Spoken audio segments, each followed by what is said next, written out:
Ça m'en touche une sans bouger l'autre. J'avais une tête, une tête énorme. Oui, peut-être. Personne n'a craqué. Comment ça, vous êtes juif? Grande! Au secours! C'est ça, les Français.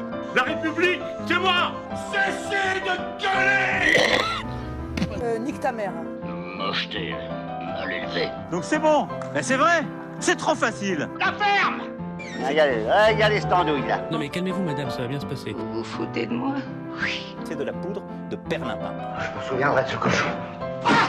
La vieille! Aussi, sur le fondement de l'article 49, alinéa 3 de la Constitution... Je suis ministre, je ne sais rien faire.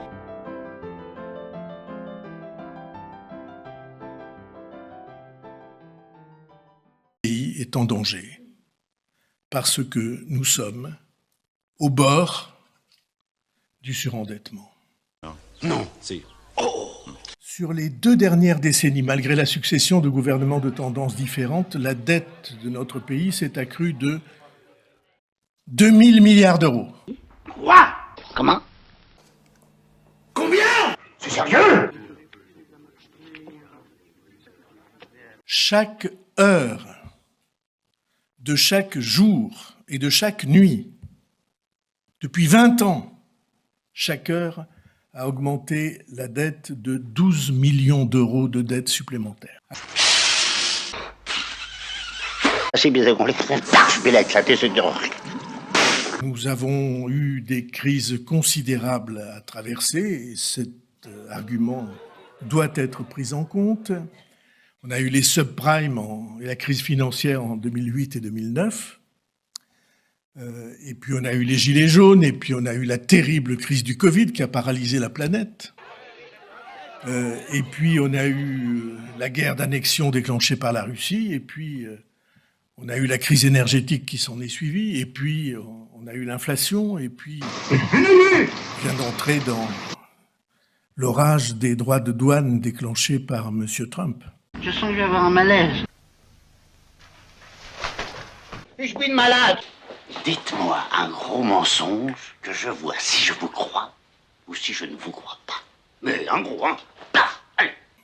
Que la dette, ce ne sont pas les gouvernements qui la consomment. Hein?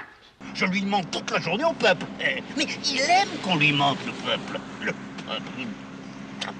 Ça, c'est pour moi. Ça, c'est pour moi. Ça, c'est pour moi. Cette dette colossale, elle a été, année après année, consommée en dépenses courantes et en protection de nos concitoyens. Il suffit de penser au Covid. Je dis ça devant Elisabeth Borne. Ah! La vieille! Il fait de la politique depuis combien de temps, François Bayrou? Depuis un certain temps. D'accord. Les budgets, il les a votés depuis combien de temps? Mais Non, attendez, mais répondez à mes questions. depuis très longtemps. D'accord. Il y a un président de la République qui a supprimé 155 000 fonctionnaires. C'est le seul. Vous savez qui c'est? Nicolas Sarkozy. C'est le seul qui a supprimé 155 000 fonctionnaires. Il a demandé un fonctionnaire sur 2 qui ne soit pas remplacé. Il a voté pour ou contre François Bayrou? Il a voté contre. Il a voté contre, c'est tout. Merci, monsieur Bédard. Oui, mais ça, c'est... Merci beaucoup. Il a raison. Il a raison. Pardon Merci, monsieur de le Bédard. dire, J'en ai Pascal, marre. mais- Le ton de givre qu'il a ce soir sur la dette, il en est le responsable. Mais- Tu t'es fait engueuler, hein? Personne ne s'y attendait. François Bayrou a créé la surprise cet après-midi en annonçant qu'il allait demander un vote de confiance à l'Assemblée nationale dans 15 jours. Il joue son va-tout sur une question qu'il juge vitale pour la France, la maîtrise des dépenses et de la dette. Mais c'est une très mauvaise plaisanterie, mon vieux. Dans les 13 jours qui viennent, les Français vont choisir, vont influencer leurs représentants pour qu'ils choisissent et disent s'ils se placent du côté du chaos ou du côté de la conscience et de la responsabilité. Regardez cette andouille-là.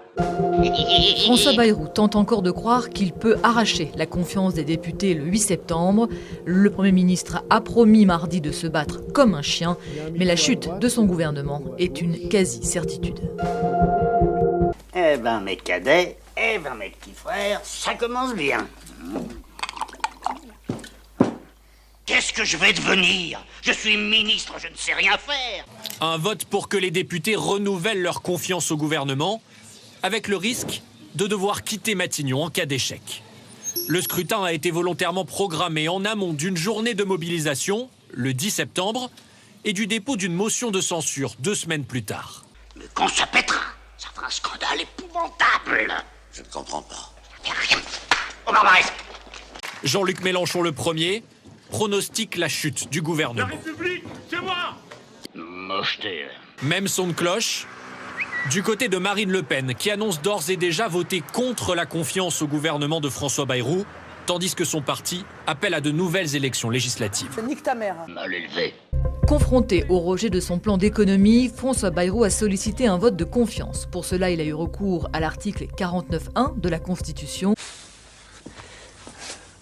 C'est la 41e fois que cet article est utilisé depuis 1958, mais depuis, aucun gouvernement n'a été renversé par un vote de confiance refusé. La date du 8 septembre pourrait donc entrer dans l'histoire de la Ve République. Alors croyez-moi, là ça va faire du bruit. François Bayrou présentera son programme budgétaire devant les députés qui voteront ensuite pour ou contre. Ce vote se fera à la majorité relative.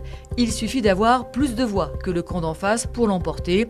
Le pari est donc bien plus risqué qu'avec le plus connu article 49.3 qui lui se joue à la majorité absolue. Sur le fondement de l'article 49, alinéa 3 de la Constitution... La vieille doit être douaigne.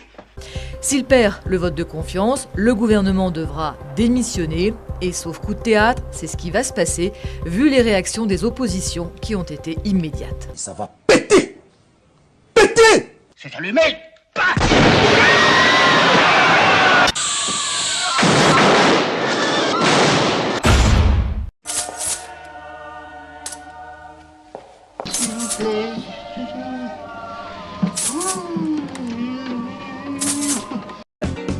Et YouTube te nique, tout simplement, on s'en fout si t'es pas content.